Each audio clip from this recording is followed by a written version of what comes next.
Gracias por la invitación, un saludo cordial a toda la audiencia. Muy bien, bueno, a ver, ¿por dónde empezamos? Es que este tema, aunque muchos dicen, bueno, es un tema que preocupa, que bueno, ya sabemos, ¿no? Pero hay algunos detalles que también, ¿no? Desconocemos, ¿no? Porque, a ver, el tema legal, el tema cuándo, a partir de cuándo puede funcionar o se puede dar la situación de lo que significa, ¿no? Estar en un estado de excepción.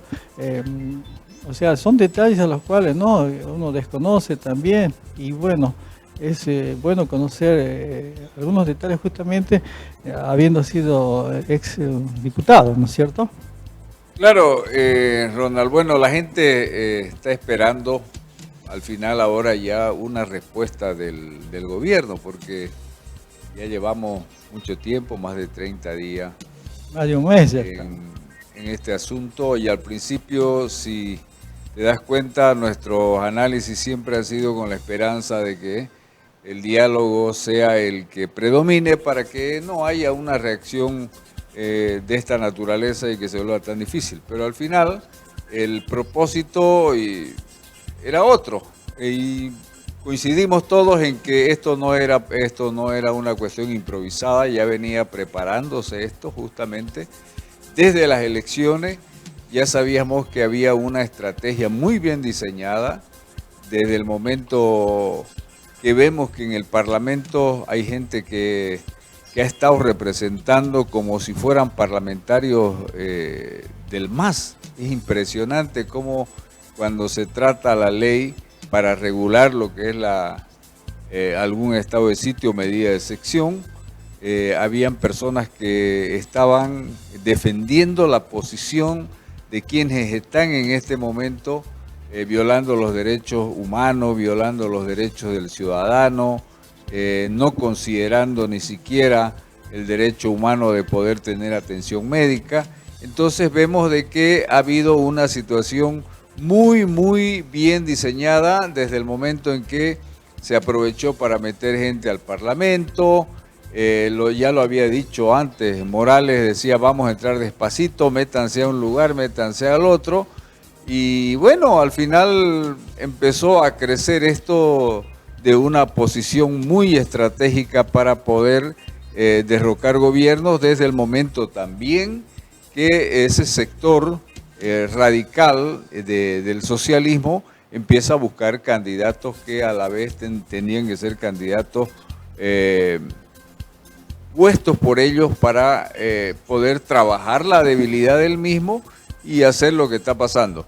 A esta conclusión llegamos de que realmente había sido una realidad su estrategia, que no era una cuestión premeditada, era una cuestión pero muy planificada, y hoy estamos viviendo las consecuencias, y ahora la gente espera a ver cuál es la reacción del gobierno como responsable de poder poner orden ahora en el país, ¿no? Claro, exactamente, ¿no? Como quien diría, bueno, ahora sí, la pelotita está en la cancha del presidente, porque hay que decirlo así, ya promulgó, ¿no es cierto?, la ley de excepción, del estado de excepción, pero ahora la gente está exigiendo, ¿no? O sea, son dos situaciones que se le está presentando, están los bloqueadores, la parte radical, que sí o sí quieren que renuncie, ¿cierto?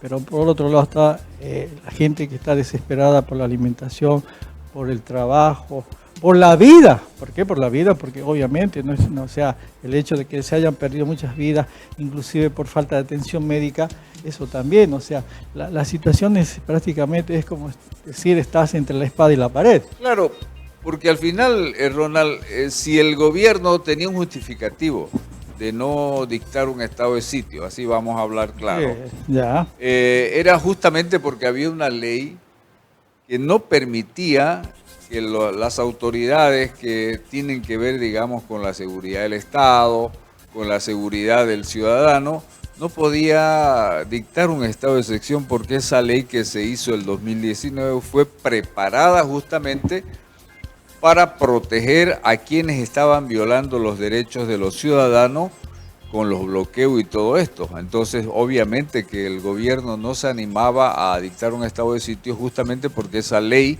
que regulaba ese tipo de acción que es constitucional, pero que él lo ponía a cualquier gobierno contra la pared. Ahora ya no, ahora han abrogado todo lo que ha sido esa ley y han puesto otra que tiene mucho más flexibilidad para que el gobierno, el Estado, representado por el gobierno, pueda actuar de alguna manera en contra de esta situación violenta que están ocasionando perjuicios muy grandes a la sociedad y a la economía nacional. Ahora sí el gobierno tiene un instrumento que le permite hacerlo. Por otro lado, el decreto que vaya a dictar el gobierno en el entendido de que se va a hacer un estado de excepción, también tiene que ser tratado en 72 horas en la Asamblea Legislativa, y ahí hay una misión donde seguramente el vicepresidente que está del lado de estos subversivos seguramente va a querer aplazar, pero también hay un candado ahí que establece claramente que al no hacerlo estaría incumpliendo su deber y por lo tanto sería procesado penalmente si no lo hace. Entonces el gobierno ya tiene los elementos, los instrumentos jurídicos, tiene los justificativos y por lo tanto es el momento seguramente de actuar. Tendrá sus propias estrategias, tendrá su propio plan, pero lo que yo veo es que el presidente obviamente está como su papá, con miedo de que hayan muertos, ¿no? Claro. Y a veces la responsabilidad te obliga a esto, porque al final lo que están esperando estos subversivos es generar muertes para que su discurso que están manejando actualmente pueda calar en la población y pueda hacer de que parezca que el gobierno es un gobierno dictatorial y todo esto, pero el presidente debe entender de que más del 80% de la población quiere paz, quiere tranquilidad. Por eso ya no votaron más por el movimiento socialismo, ningún movimiento de izquierda, porque la gente quiere paz, quiere vivir en un país donde se pueda desarrollar libremente la economía y las actividades económicas, ¿no? Claro, exactamente, ¿no?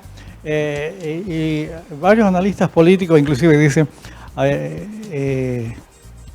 este grupo de personas, estas organizaciones sociales, somos el pueblo está pidiendo la renuncia, pero por otro lado, pero son minoría. Son minoría y son absurdas, o sea, porque al final la democracia te permite que el pueblo te elija para que vos seas quien conduzca el Estado. O si ellos quieren, digamos, democráticamente manejar este país, que lo hagan promocionando un candidato y ganen elecciones, pues, pero no pueden hacer, y que no es posible que cada vez que ellos manejan esta situación es para acceder al poder. Lo han hecho el 2003, lograron que caigan los presidentes uno tras otro hasta tomar el poder. Estuvieron 20 años calladitos, la COP calladita, se han farreado más de 15.000 millones de dólares de la reserva, se han comprado aviones, se han hecho museos. ¿Y dónde estaban estos? Esa revolución que hay hoy día es la que debería haber sucedido, pero no, estaban pues con privilegio porque les regalaban flotas, les regalaban edificios, les regalaban poder a la Central Obrera Boliviana, era un brazo operativo del movimiento socialismo. Obviamente que no iban a decir absolutamente nada. Hoy en día tenemos un presidente que 6, 7 meses en el gobierno queriendo componer una situación de 20 años. Por favor, entonces la gente ya conoce este análisis, pero lo que está pasando ahora es que el gobierno tiene que actuar. El gobierno tiene toda la prerrogativa y el respaldo constitucional y ahora legal.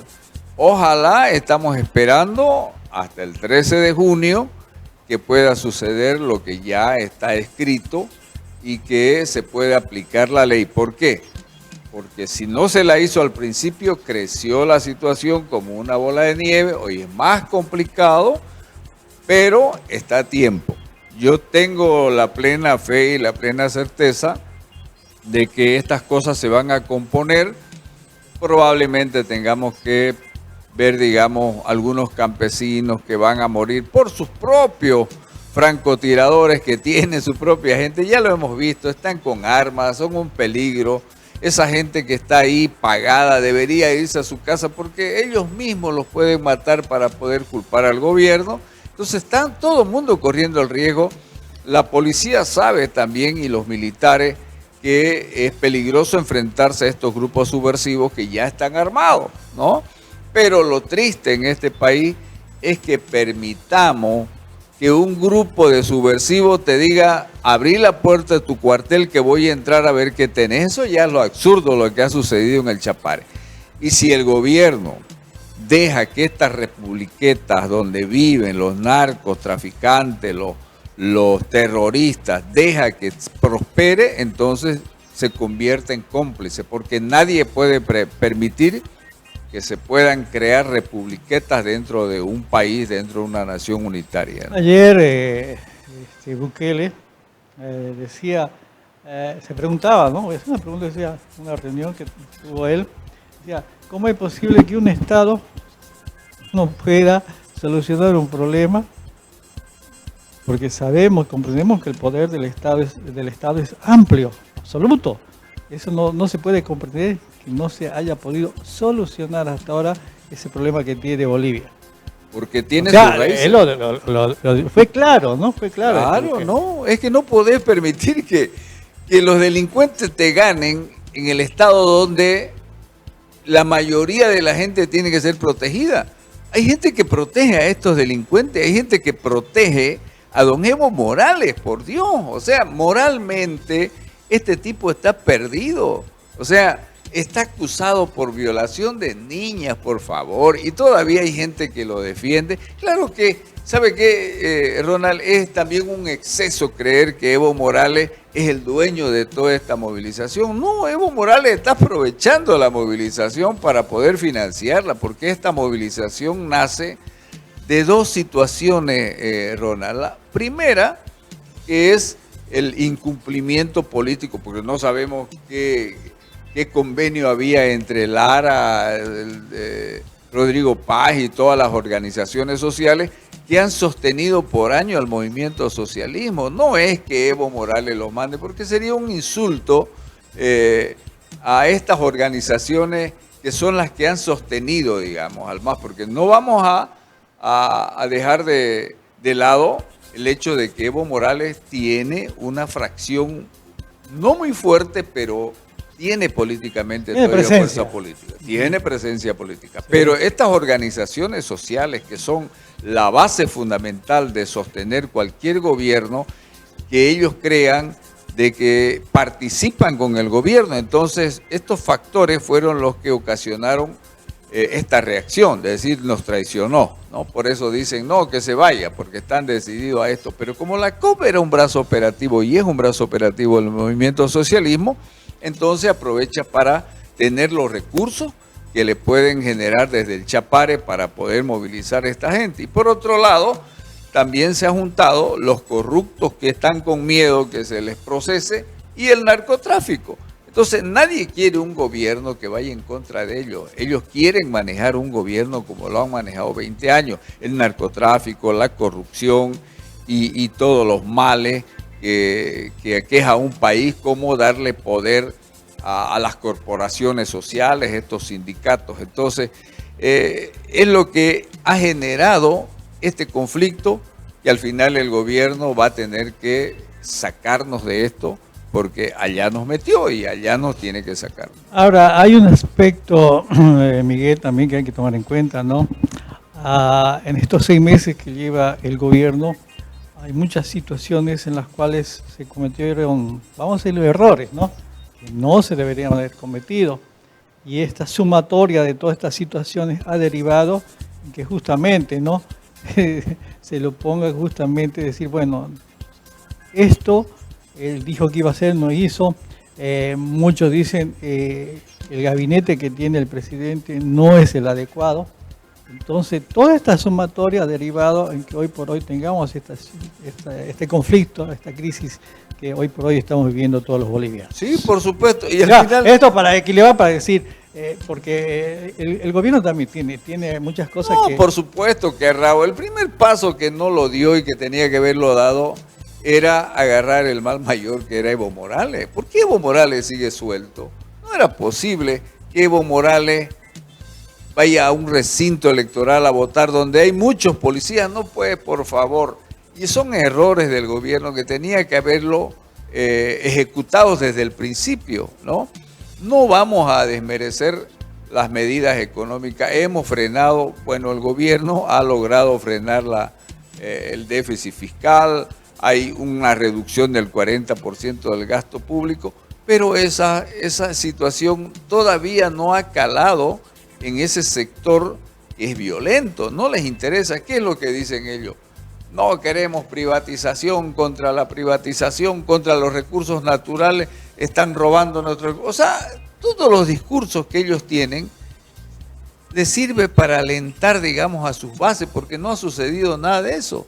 Pero el gobierno tenía que haber frenado de raíz lo que es la presencia de Evo Morales manejando una republiqueta. Así como lo agarró a Marcet, así también tenía que haberlo agarrado a Evo, y ahí tendríamos más comodidad. Pero ¿qué es lo que ha pasado? Esa bolita de nieve que al principio, porque vamos a coincidir en algo, Ronald. Cuando entró el gobierno también tenían miedo la sociedad corporativa, los interculturales, no estaban muy animados. Cuando ya lo vieron débil al gobierno, fue el momento de reaccionar. Entonces, esos son los errores que ha cometido el gobierno por no haber tenido, digamos, un plan para ejecutar y poder hacer de que se restablezca el Estado de Derecho. Hoy en día está complicado. Por eso digo, ojalá tengan un plan, ojalá lo ejecuten y que sea de la mejor manera. Al principio podía haber menos conflictos que ahora. Si lo agarraba a Evo Morales al principio, con seguridad no había mucha musculatura, no había mucho oxígeno político para organizarse, pero dejó que esto crezca, y ahora se vuelve más complicado, no difícil, pero más complicado, y quienes estamos resistiendo toda esta situación somos nosotros los ciudadanos, el 85% de gente del país que no quieren que esta gente exista. Eso es lo que están sufriendo y que no pueden salir. ¿Qué espera el presidente? Que se organicen los pititas, otra vez que se organice la sociedad de clase media y pueda ir a defenderlo. No va a suceder eso. Tiene la fuerza pública, tiene a los militares, ahora tiene una ley que reglamenta el accionar del gobierno respecto a lo que establece la Constitución y puede hacerlo. Esperemos que lo haga. Si no lo hace, bueno, estamos camino a tener un país donde no nos mire nadie, no quiera pasar una carretera por Bolivia, no quiera venir ninguna inversión a Bolivia y vamos a ser sumidos en la pobreza eterna. Ese es el panorama, ¿no? Desgraciadamente, pero la esperanza es lo último que se pierde y ojalá, bueno, tenga ese giro de 360 grados y pueda revertir esta situación y esperar, no nos queda otra. Miguel, agradecido por habernos visitado, estaremos en otro momento, ojalá ya con nuevas y buenas novedades, y ya hablar de lo que significa, de qué manera podemos seguir creciendo, de qué manera darle seguridad jurídica a los empresarios, de qué manera apoyar al emprendedor, todo ello, ¿no? Porque eso es importante, eso es, ¿no? Darle salud, educación, o sea, todos esos temas que eso sí que nos interesa y que queremos todos los bolivianos. Muchísimas gracias. Gracias, Ronald, por la invitación y nuevamente buenos días a tu audiencia. Muy bien, amigos, nos vamos a la pausa, enseguida retornamos.